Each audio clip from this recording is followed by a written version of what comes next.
നമുക്കിന്ന് ഒരേ സമയം മീൻ കറിയും മീൻ വറക്കുകയും ചെയ്യാം. ആദ്യം വറക്കാനുള്ളതിലേക്ക് കുറച്ച് മസാല ചേർക്കുക. മുളക് പൊടി, മഞ്ഞൾപ്പൊടി, കുറച്ച് വെളുത്തുള്ളി ചതച്ചത്, കുറച്ചുപ്പ്. ഇത് നല്ല കട്ടിക്കിരിക്കാണ്ട് ഇതിലേക്ക് കുറച്ച് വെള്ളം കൂടെ ചേർത്ത് കുഴച്ചിട്ട് മീനിലേക്ക് പുരട്ടി വയ്ക്കാം.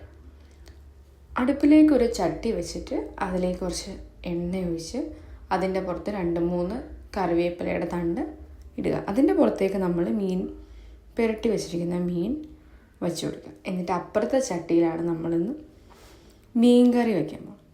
മീൻ കറി ചൂടായിരിക്കുന്ന ചട്ടിയിലേക്ക് കുറച്ച് വെളിച്ചെണ്ണ ഒഴിച്ച് അതിലേക്ക് കുറച്ച് ഉലുവ ഇട്ട് കൊടുക്കുക. ഉലുവ പൊട്ടിത്തെറിച്ചപ്പോൾ എൻ്റെ കയ്യിലോട്ടാണ് എണ്ണയെല്ലാം പൊട്ടിത്തെറിച്ചത്. അതിലേക്ക് നമുക്ക് വെളുത്തുള്ളി ചേർത്ത് കൊടുക്കാം. വെളുത്തുള്ളി മാത്രമേ ഞാൻ ചേർക്കുന്നുള്ളൂ, വേറെ ഒന്നും ചേർക്കുന്നില്ല. വെളുത്തുള്ളി ചേർത്ത് നന്നായിട്ട് മൂത്ത് വരുമ്പോഴത്തേക്ക് അതിലേക്ക് പൊടികൾ ചേർക്കാം. മുളക് പൊടി, മഞ്ഞൾപ്പൊടി മാത്രമേ ഞാനത് ചേർക്കുന്നുള്ളൂ, വേറൊരു പൊടിയും ചേർക്കുന്നില്ല. മറ്റേ മല്ലിപ്പൊടി പോലും ഞാൻ ചേർക്കുന്നില്ല, കാരണം എനിക്കങ്ങനെ മല്ലിപ്പൊടി ഇട്ടാൽ മീൻ കറി ഇഷ്ടമല്ല.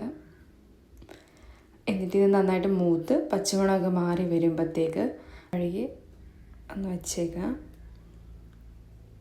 എന്നിട്ട് ഈ നമ്മളുടെ കറിയിലേക്ക് കുറച്ച് ഉപ്പിട്ട് കൊടുക്കണം. എന്നിട്ട് കറിവേപ്പിലയാണ്. ഞാൻ ആദ്യം കറിവേപ്പില ഇട്ടു, പക്ഷേ അത് വേടിയെടുക്കാൻ പറ്റാഞ്ഞതുകൊണ്ട് ഞാൻ രണ്ടാമതൊന്നുകൂടെ റീക്രിയേറ്റ് ചെയ്ത് ഇട്ടതാണ് ഈ കറിവേപ്പില. അതാണ് അടിയിൽ വേറെ കറിവേപ്പില കിടക്കുന്നത്. എന്നിട്ട് നമ്മൾ കുടംപുളി ഈ തിളച്ചുകൊണ്ടിരിക്കുന്നതിനകത്തോട്ട് ഇട്ട് കൊടുക്കണം. എന്നിട്ട് കുറച്ച് കഴിയുമ്പോഴത്തേന് കുറച്ചുകൂടെ വെള്ളം ഒഴിച്ച് നന്നായിട്ട് തിളയ്ക്കുന്നവരെ വെയിറ്റ് ചെയ്യണം. അപ്പോഴേക്കും വറക്കാൻ വെച്ചത് നന്നായിട്ട് വറുത്ത് കിട്ടിയിട്ടുണ്ട്.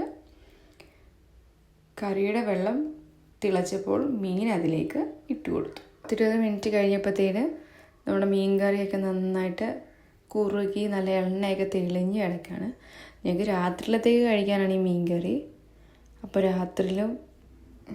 രാത്രിയിലത്തേക്ക് കഴിക്കാൻ കപ്പ വേവിച്ചതും മീൻ കറിയും മീൻ വറുത്തതും പിന്നെ ദേ ഈ മുളക് ചമ്മന്തിയും കൂടിയാണുള്ളത്.